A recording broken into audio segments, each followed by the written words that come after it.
नमस्कार साथियों, बहुत बहुत स्वागत है आप सभी लोगों का आपके अपने YouTube चैनल पर।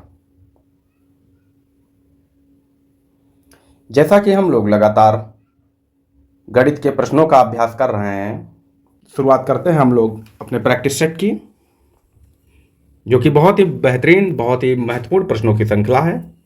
तो शुरुआत करते हैं हम लोग। प्रश्न नंबर 1, 15, 30 और 24 का लघुत्तम समापवर्त्य होगा। यहां पर पूछा है एलसीएम। क्या पूछा गया है? एलसीएम। तो हम लोग एलसीएम कैसे निकालेंगे? तो यहां देख लेंगे 15, 30 और 24, तो इनका हम लोग निकालेंगे एलसीएम। तो यहां से जब 2 से डिवाइड करेंगे 15 जो है डिवाइड नहीं होगा, 2 से 15 भाग नहीं होगा, लेकिन 2 से 30 भाग हो जाएगा। कितनी बार में? तो आप कहेंगे 15 बार में, 24 12 बार में। क्लियर है? इसी प्रकार से फिर से 2 से जब भाग करेंगे तो 15 भाग नहीं होगा, यह वाला भी नहीं होगा, परंतु 12 हो जाएगा। वो कितनी बार में? तो 6 बार में। फिर जब हम 2 से भाग करेंगे तो 15 नहीं होगा, ये भी नहीं होगा, लेकिन 6 भाग हो जाएगा 3 बार में। अब हम लोग 3 से भाग करेंगे, तो जब 3 से भाग करेंगे तो 15 5 बार में जाएगा और 3 1 बार में। अब हमारे पास संख्याएं बची 5, तो ये 5 से ही भाग होंगे, तो यहाँ 1 हो जाएगा। हमको क्या संख्या मिल गई? 1 2 3 2 हैं, तो इनको सभी संख्याओं को हम लोग लिखते हैं गुणे में। 3 बार 2, 1 बार 3 और 1 बार 5। तो अब इन संख्याओं को हम लोग क्या करेंगे? मल्टीप्लाई कर लेंगे, गुणा कर लेंगे। तो देखेंगे कैसे करेंगे। 5 या 15, 15 दूनी 30, 30 दूनी 60 और 60 दूनी 120। तो आप कहेंगे जो एलसीएम होगा वो 120 हो जाएगा। एलसीएम का मतलब ये होता है कि हमको एक ऐसी छोटी से छोटी संख्या लिखनी है जो दी हुई संख्याओं से पूरी तरीके से भाग हो जाए। तो अब हम देखेंगे कि 60 जो 120 है, ये दी हुई संख्याओं से पूरी तरीके से भाग हो रहा है। तो 15 से भाग करेंगे तो 8 बार में जाएगा, 30 से भाग करेंगे तो कितनी बार में? तो आप कहेंगे ये जो है 4 बार में कट जाएगा, है ना। और जब 24 से भाग करेंगे तो ये 5 बार में भाग हो जाएगा। क्लियर है? चलते हैं अगले प्रश्न पर। प्रश्न नंबर 2। प्रश्न नंबर 2 में कहा गया है 30, 60 और 72 का महत्तम समापवर्तक क्या होगा? महत्तम समापवर्तक का मतलब हाईएस्ट कॉमन फैक्टर, HCF।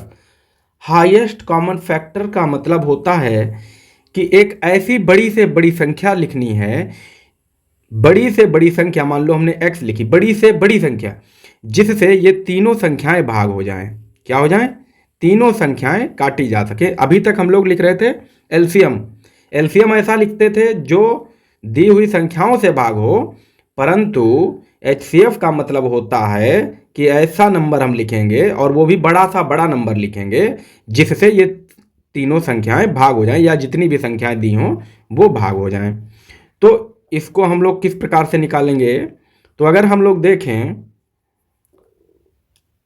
30, 60 और 72, तो जब हम इसको भाग करें तो अगर हम इसको देखो डायरेक्टली पहले 2 से भाग करेंगे तो ये 15 बार में जाएगा, ये 30 बार में जाएगा और ये 36 बार में। अब देखो ये 2 से भाग नहीं होगा, और यहाँ पर क्या है? सभी संख्याएं भाग होनी चाहिए एक बार में। तो यहाँ से देखो 30 भाग होगा, 36 होगा, लेकिन 15 जो है वो 2 से भाग नहीं होगा। तो हम ऐसी संख्या लेंगे जिससे ये तीनों भाग हो जाए। तो आप कहेंगे क्या? तो हम लोग लेंगे 3। तो 3 से 15 भाग होगा 5 बार में, 15, ये कितनी बार में? तो ये भाग हो जाएगा 10 बार में, और ये भाग हो जाएगा 12 बार में। क्लियर है? ठीक है। तो यहां पर अब देखो, अगर हम 4 से भाग करें तो सिर्फ ये होगी भाग।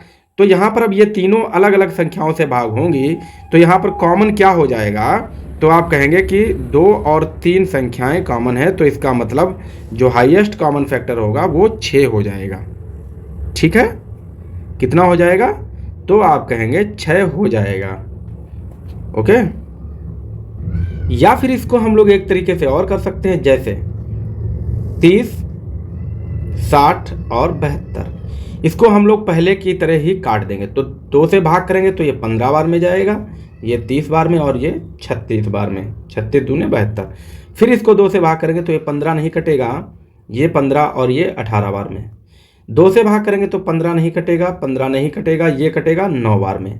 अब हम जब भाग करेंगे तो 3 से भाग करेंगे तो ये हो जाएगा 3 पच्चे 15, 3 पच्चे 15 और 3 तिया 9। फिर इसको भाग करेंगे तो 3 से भाग क्या 5 नहीं होगा, 5 नहीं होगा, ये कटेगा। जब 5 से भाग करेंगे तो ये 1 1 हो जाएगा। अब देखो हमको क्या करना है, संख्याओं का जोड़ा लेना है। क्या? संख्याओं का जोड़ा उठाना है। तो यहाँ से देखो 1 जोड़ा 2 का ये बन रहा है, फिर ये नहीं बन रहा है, 3 का जोड़ा बन रहा है। तो कहेंगे आप कितने जोड़े? तो 2 का 1 जोड़ा और 1 3 का जोड़ा। तो यहाँ से भी कितना एलसीएम? तो आप कहेंगे 2 तिया 6, वो महत्तम एचसीएफ होगा। तो ऑप्शन 6 हो जाएगा। ठीक है। प्रश्न नंबर 3, 4/5 और 2/3 के बीच में अंतर क्या होगा? अंतर का मतलब क्या? जैसे कहें कि 5 और 2 के बीच में अंतर कितना है? तो आप कहेंगे 3 है। 5 और 2 के बीच में अंतर कितना? तो 3 है। कैसे पता चला? तो हमने 5 से 2 घटा दिया तो यहाँ पता चल गया। तो ऐसे ही यहाँ पर भी हम अंतर निकालेंगे। तो यहाँ पर अंतर कैसे निकालेंगे? तो अंतर का मतलब है संख्याओं को घटाना है। तो 4/5 से अगर हम 2/3 घटा दें, ठीक है, तो घटा दिया। तो अब यहाँ देखो 5 और 3 का हमें क्या निकालना है? लासा। तो 5 और 3 का लासा आप जानते हैं कितना हो जाएगा? तो हो जाएगा 15।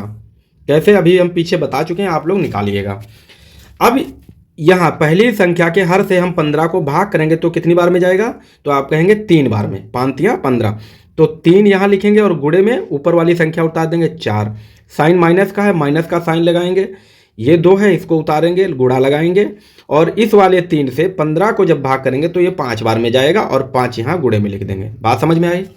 यहाँ क्या होगा? देखो 3 चक्कू 12, तो हो जाएगा 12। यहाँ क्या है? माइनस 2 पंचे 10 और बटे में 15। तो कितना हो जाएगा? 12 से 10 जाएगा तो हो जाएगा 2 और बटे में 15। तो आप जो हमारे पास आंसर निकल के आया है वो 2/15 निकल कर आया है, जो कि ऑप्शन नंबर बी बिल्कुल सही दिया हो। यही हमारा आंसर होगा। क्लियर है? उम्मीद करता हूं आपको बेहतर समझ में आया होगा।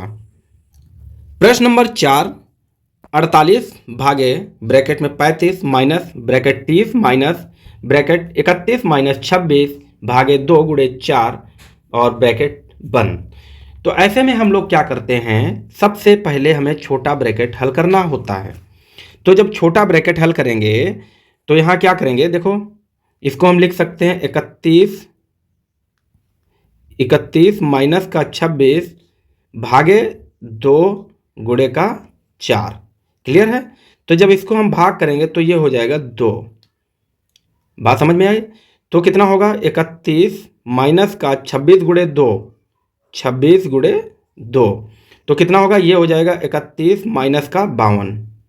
जब 31 माइनस का 52, जब यहाँ से 31 52 से घटाओगे तो बचेगा 21, वो भी माइनस का। बात समझ में आई?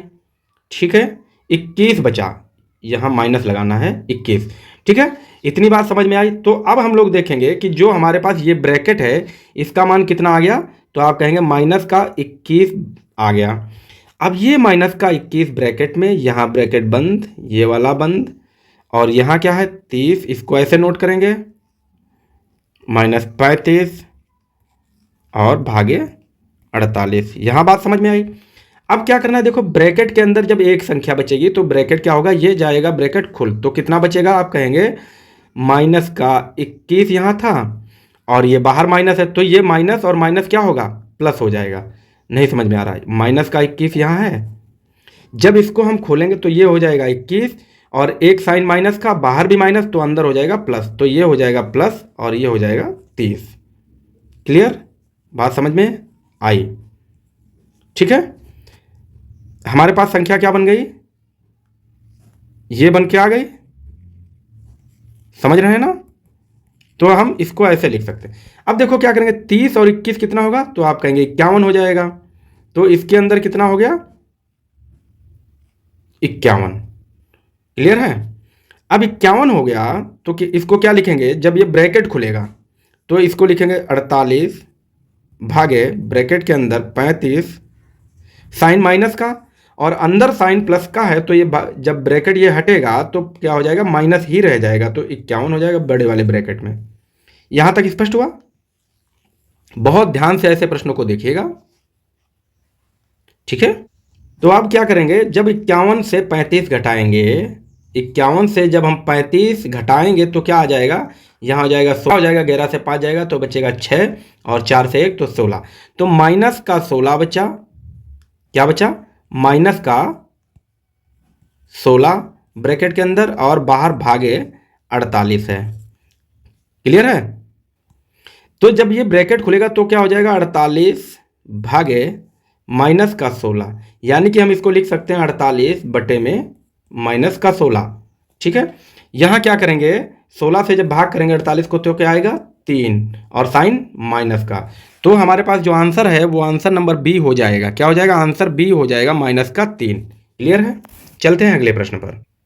प्रश्न नंबर 5, 17/6, 7/16 और 7/48 का योगफल कितना होगा? योगफल का मतलब ए संख्या प्लस बी संख्या, तो ए और बी को जोड़ना ही होता है योगफल। तो यहां पर हमारे पास संख्या क्या है, 7/16 और 7/48 है, और इनका क्या करना है, योग करना है, तो इनको जोड़ देंगे। अब हम 16 और 48 का निकालेंगे एलसीएम, ठीक है। तो जब एलसीएम निकालेंगे तो आ जाएगा 48। कितना आएगा, 48 आएगा। मैं आपको पीछे समझा चुका हूं। अब देखो 16 से जब 48 को भाग करेंगे तो हो जाएगा 3, तो यहां हो जाएगा 7 या 21, प्लस का 48 है तो ये 7 हो जाएगा, क्योंकि 48 का एक बार में कट जाएगा, तो ये हो जाएगा 28/48। कितना होगा, 28/48। तो इसको जब हम भाग करेंगे तो हम इसको भाग कर सकते हैं 4 से, ठीक है। तो 4 से भाग करेंगे तो 4 7 28 और नीचे आ जाएगा 12। अब ये नहीं कटेगा तो क्या हो जाएगा, 12, 7/12। आंसर नंबर सी बिल्कुल सही दिया हुआ है। प्रश्न नंबर 6, यदि संख्या 164 को 32:9 के अनुपात में विभाजित किया जाता है तो छोटे भाग का मान कितना होगा? इन्होंने कहा है कि 5 रुपए हैं, इनको 3:2 में बांटना, यानी कि एक को 3 देना है, एक को 2 देना है, तो कुल कितने हो गए, 5 हो गए। देखो, तो यही यहां पर भी करना है। यहां पर हमें क्या करना है कि 164 रुपए हैं, कितने अनुपात में बांटना है, तो 32:9 में बांटना है। तो 32:9 का मतलब क्या करेंगे, हम इनको जोड़ देंगे तो कितना आएगा, 41। तो हम 164 को 41 से भाग कर देंगे, ठीक है। तो यहां से क्या हो जाएगा, तो आप कहेंगे यहां से आएगा उत्तर 4, ठीक है। अनुपात के योगों से ही संख्या को भाग करना होता है। अब क्या कहा है कि तो छोटे भाग का मान कितना है, छोटा भाग कितना है, तो आप कहेंगे 9, और हमें कितना उत्तर निकला है, 4। एक अंक का मान 4 है, तो 9 अंकों का मान कितना, तो 9 गुणे 4 बराबर कितना होगा, 36, जो कि आंसर नंबर बी बिल्कुल सही दिया हुआ है। प्रश्न नंबर 7, किसी प्रवेश परीक्षा में अर्हता प्राप्त करने के लिए अधिकतम 600 अंकों में से 522 अंकों की आवश्यकता होती है, तो प्रतिशत कट ऑफ क्या है? जब हमें प्रतिशत निकालना होगा, प्रतिशत अंक निकालना होगा, तो कैसे लिखेंगे, प्राप्त अंक, ठीक है, प्राप्त अंक गुणे 100 और बटे में होगा कुल अंक। क्या होगा, कुल अंक। तो यहां आप जानते हैं प्राप्त अंक कितने, तो आप कहेंगे 522, तो हम लोग लिखेंगे 522 प्राप्त अंक है, गुणे में कितना, तो 100, बटे में कितना, कुल अंक कितने, तो 600 में प्राप्त किए तो 600, ठीक है। यहां देखो 2 जीरो ये है, 2 जीरो ये कट जाएगा, तो कहने का मतलब ये है कि 522 को हमें 6 से करना है भाग। बात समझ में आ रही? तो अगर हम यहां पर लिखें 6 अट्ठे, तो आप कहेंगे 48, 52 से जब 48 जाएगा तो बचेगा 4, उतारेंगे 2 तो हो जाएगा 6 सत्ते 42, ठीक है, 42, तो पूरा कट गया। तो यानी कि कितना प्रतिशत अंक निकला, तो 87% अंक निकला है। क्लियर है? प्रश्न नंबर 8 में कह रहा 8% वार्षिक साधारण ब्याज दर पर 5 वर्षों में 1980 रुपए का ब्याज कितना होगा? 1980 रुपए का ब्याज, तो ब्याज बराबर क्या होता है, ब्याज बराबर क्या होता है, मूलधन, ठीक है, मूलधन गुणे दर गुणे समय और बटे में 100, यानी कि principal into rate into time upon 100। यहां से निकलेगा हमको रेट, वो प्रॉफिट निकलेगा, ठीक है। तो प्रॉफिट कितना हुआ, तो हम लोग कहेंगे मूलधन कितना, तो आप कहेंगे 1980 रुपये, दर कितनी 8%, समय 5 वर्ष, अपॉन में 100 बटे में 100, 1 0 ये कट गया, 5 से जब 10 को काटेंगे तो 2 हो जाएगा। अब यहाँ देखो 2 नेम 18, 2 नेम 18, 99 बार जाएगा 2 से, कितना हो गया अब 99 गुणे 8, ठीक है, 99 गुणे 8। तो हम क्या करेंगे, 8 नेम 72 का 2 हासिल 7, 8 नेम 72 और 7, 72 और 7 79, तो आप कहेंगे 792 रुपये। ये जो ऑप्शन नंबर डी बिल्कुल सही दिया हुआ है, ठीक है। 1980 रुपये का 8% साधारण ब्याज की दर से 5 वर्षों का जो ब्याज होगा वो 792 रुपये हो जाएगा। क्लियर। प्रश्न नंबर 9, ए किसी काम को 16 दिनों में कर सकता है तथा बी उसी काम को 48 दिनों में कर सकता है। यदि दोनों उसी काम को एक साथ करें तो कितने दिनों में पूरा हो जाएगा। तो यहाँ पर दिया है कि ए जो है वो कितने दिनों में काम करता है, तो आप कहेंगे 16 दिनों में, और जो बी है वो कितने दिनों में, तो आप कहेंगे 48 दिनों में। यदि ए और बी दोनों एक साथ मिलकर काम करें तो जाहिर सी बात है कि 16 से कम दिनों में काम हो जाएगा। तो 16 से कम दिनों में, क्योंकि 16 दिन में तो ए करता ही है, लेकिन बी भी करेगा तो 16 से कम हो जाएगा। तो यहाँ देखो ऑप्शन ए तो ऐसे ही कट गया और सी भी कट जाएगा, क्योंकि अगर ए अकेला भी करेगा तब भी 16 दिन में कर देगा। तो यहाँ 2 ऑप्शन तो कट गए। अब हम क्या करेंगे, ए और बी को जोड़ेंगे तो ए कितना, एक कोई काम है उसका एक दिन में कितना, तो 1/16 भाग करेगा, और बी कितना करेगा, तो 1/48 काम करेगा एक दिन में, और काम पूरा होगा 1। तो यहाँ देखो 16 और 48 का जब आप लासा लोगे, एलसीएम निकालोगे, तो आपको एलसीएम निकलेगा 48, यानी कि 48 लासा निकलेगा, ठीक है। बात समझ में आ रही। अब 16 से 48 को भाग करोगे तो आप कहोगे आएगा 16 3 48, 3 और 3 ऊपर हो गया गुणा, तो हो जाएगा 3 कम 3। ऐसे यहाँ करेंगे 48 से 48 को भाग करेंगे तो 1 आएगा, 1 ऊपर गुणा तो 1। तो यहाँ बन जाएगा क्या, 3 और 1 4, 4/48, यानी कि 4/48। अब देखो क्या करेंगे, 4 1 कम 4, 4 1 कम 4 और 4 दूनी 8, तो कितना काम 1/12, यानी कि कुल काम जो है वो 12 दिनों में पूरा हो जाएगा। ऑप्शन नंबर बी बिल्कुल सही आंसर है। प्रश्न नंबर 10 जो कि आज का अंतिम प्रश्न है, कह रहा है 14% की छूट के बाद एक खिलौना 258 रुपए का मिलता है, तो खिलौने की कीमत होगी कितनी, होगी खिलौने की कीमत। देखो खिलौने की कीमत कितनी होगी, तो यहां लिखो खिलौने की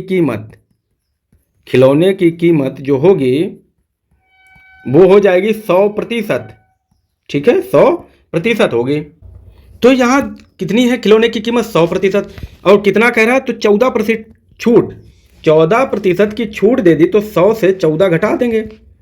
तो जब 100 से 14 घटाएंगे तो क्या कितने में मिलेगा, तो कहोगे आप 86% में खिलौना बेचा गया, और 86% ही कितना था, तो आप कहोगे 258 रुपये, ठीक है। अगर 86% 258 है तो 100% कितना होगा, 86% अगर 258 है तो 100% कितना होगा, तो आप कहेंगे कि 258 को 100 से गुणा कर दें और 86 से भाग कर दें, यही निकलेगा 100%। तो जब 86 से 258 को भाग करोगे तो ये भाग होगा 3 बार में, तो नई संख्या बनेगी 3 गुणे 100, यही निकला हमारा खिलौने की वास्तविक कीमत कितनी, तो आप कहेंगे 300 रुपये, जो कि ऑप्शन नंबर ए बिल्कुल सही दिया है। उम्मीद करता हूं आप लोगों को बेहतर समझ में आया होगा। तो आज हम लोगों ने महत्वपूर्ण 10 प्रश्नों का अभ्यास किया है। आप लोग फीडबैक ज़रूर दीजिएगा कि आप लोगों को कैसा सेशन लग रहा है। अगर आप लोगों को सेशन अच्छा लग रहा है तो आप लोग लाइक शेयर करें अपने फ्रेंड्स में, और अगर आप लोग अपनी तैयारी को और बेहतर करना चाहते हैं, कंटेंट आपको अच्छा लगता है, तो आप लोग हमारे चैनल को सब्सक्राइब कर सकते हैं।